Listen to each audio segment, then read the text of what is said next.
What's going on YouTube? Welcome to the channel. My name is Pates. I have spent an unhealthy amount of time playing Battlefield 6 and quite the amount of time playing REDSEC. So today we're going to be discussing why Battlefield 6 and Battlefield as a franchise needed this Battle Royale. Without any delays or respawn timers, let's get to it.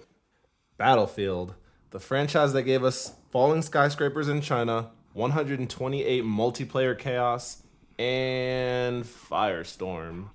Yeah, that one still burns a little bit. Too soon? Probably. Today I want to talk about something that might have just saved the series, REDSEC. Grab your coping mechanisms, your respawn beacons, and get your squad in here because this is going to be a dive into why the franchise that invented chaos has somehow missed the biggest chaos trend in modern gaming.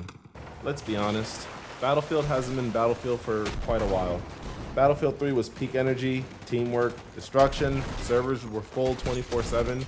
We were in the best time of gaming and we didn't even know it. Then came Battlefield 4 with improvements across the board.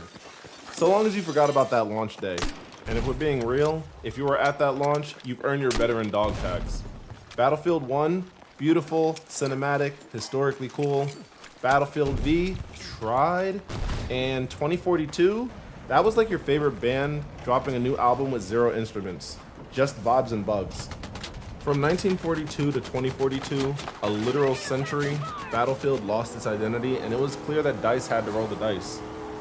Now before we start lighting torches and yelling that it's a copy of Warzone, let's give credit where it's due. REDSEC actually nailed a lot of things.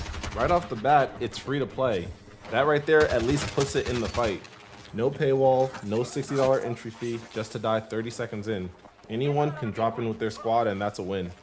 The map, surprisingly unique. Instead of just tossing us into another forest with random warehouses, it actually feels like a battlefield. Massive zones, dynamic weather, open space for vehicles, but not so open that you get deleted by a tank 3 postal codes away. And on the topic of tanks, the vehicle balance is actually pretty solid. They feel powerful without turning the match into a Michael Bay movie.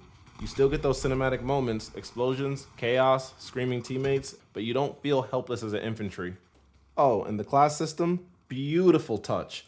Giving soldiers distinct roles and gadgets brought back a little of that classic Battlefield flavor, team synergy, strategy, and some wild plays that make you feel like you're in an actual action movie instead of a loot simulator. No class really outshines the other unless a certain situation calls for it. Basically, it's the first time since Call of Duty World at War I've yelled, "Revive me bro, please, I have ray gun," unironically. And speaking of ray guns and loot, what makes this Battle Royale work so nice is the addition of upgrading your weapon. Even if you start with a common weapon off a drop, you can still climb your way back to the top and at least have a chance of winning with a little bit of luck. Now, why REDSEC fits the franchise? Battlefield was built on chaos, explosions, destruction, teamwork, and cinematic moments that make you feel like you're in a playable movie. That's literally what a good Battle Royale thrives on. Other shooters go for precision or twitch reactions. Battlefield, it's about moments. The clutch revives, the collapsing building, the last squad standing in a thunderstorm. A Battle Royale is just an extension of what Battlefield already is. A giant sandbox for unpredictable cinematic moments and chaos. Stay with me. And honestly, if there's one franchise that can make 100 players dropping in on each other feel right and like a movie instead of a mess, it's Battlefield. Now, I can't talk about REDSEC without mentioning the original invention from DICE, Gauntlet. I personally enjoy this newest edition of Battlefield because it's a breath of fresh air with a whole different component to the free-to-play mode. Similar to Battle Royale, Gauntlet is its own tournament system when it really boils down to it, allowing you to either play the objective or slay everyone in the lobby if you choose to do so. Utilizing parts of the Battle Royale map was a really great call. Gauntlet is basically Battlefield's warm-up for war. 8 squads of 4, and the worst ones get chopped out after every round. In a way, Gauntlet actually teaches you how to play Battle Royale if you've never really been into it. It conditions you to push, rotate, and play objective if you want to win, instead of camping in a bush like 2019 Warzone, minus the hackers. It forces you to push, rotate, and play objective if you want to win. So by the time you get a few Gauntlet wins under your belt, you'll be more than ready to hop into a Battle Royale for the W. In Battle Royale, you can actually see who's played Gauntlet. From supports providing support, to assaults kicking down doors, Meanwhile, non-Gauntlet players will stare at the map like it's a math test and just wait to die. Gauntlet allows players who do not have Battlefield 6 to still experience the regular multiplayer experience before committing behind the price tag. It's a win-win for both worlds.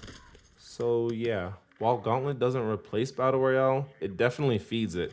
It's like Battlefield saying, hey, here's how to not be useless when the circle closes in to the size of a New York City apartment.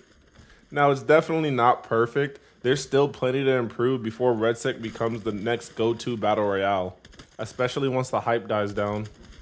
First off, it needs its own progression system. Players need a sense of grind and reward specific to Battle Royale. Don't just share XP with Battlefield 6. Make Battle Royale progress feel unique.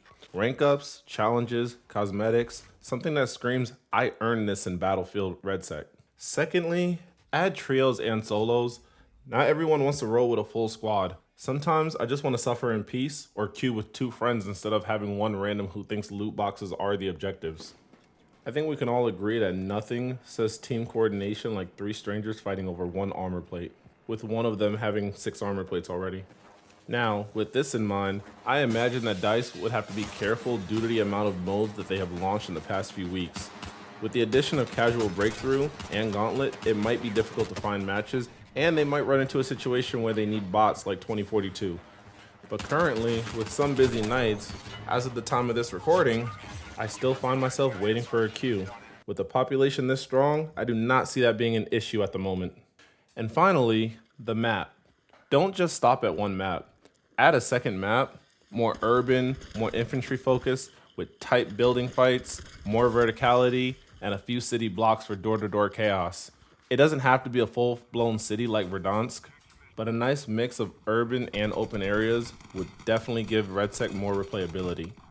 Imagine rooftop snipes, elevator ambushes, squad fights through skyscrapers. That's Battlefield energy. So yeah, REDSEC might not be perfect, but it's a step in the right direction that Battlefield had to take. And if DICE plays this right, it could be the comeback that the franchise has needed for years. Battlefield's always been about scale, teamwork, and the one chaotic moment that you tell your friends about for weeks. REDSEC brings that back, but this time it's wrapped in a modern format that the franchise desperately needed. If DICE can keep building on this, stronger progression, new maps, more modes, Battlefield 6's Battle Royale could finally preserve and keep the series what it's been missing since the glory days: relevance. When you actually think about it, REDSEC is just a combination of the best Battle Royales mixed into one. You have the realism and the military tactical shooter of Call of Duty on a whole new level, the drop-in and respawn system that mirrors Apex, and as previously mentioned, a weapon upgrade system that's similar to Fortnite in a sense, with its own fling. Unlike Firestorm, Battlefield took what was great and seems to be making it its own. Who knew all Battlefield needed was a little circle closing in to remind people how good it could be? So what do you think? Is REDSEC the redemption arc that Battlefield's been waiting for? Or is it just another respawn timer waiting to happen? With Call of Duty Black Ops 7 right around the corner at the timing of this recording, will REDSEC still be able to stay in the game? Let me know in the comments. If you enjoyed the breakdown, drop a like and comment below, and subscribe for more Battlefield and first-person shooter commentary. It'll throw me in the algorithm, and it'll give me a little feedback. Tune into the Twitch stream, and I'll see you in the next one, assuming that the server does not crash first.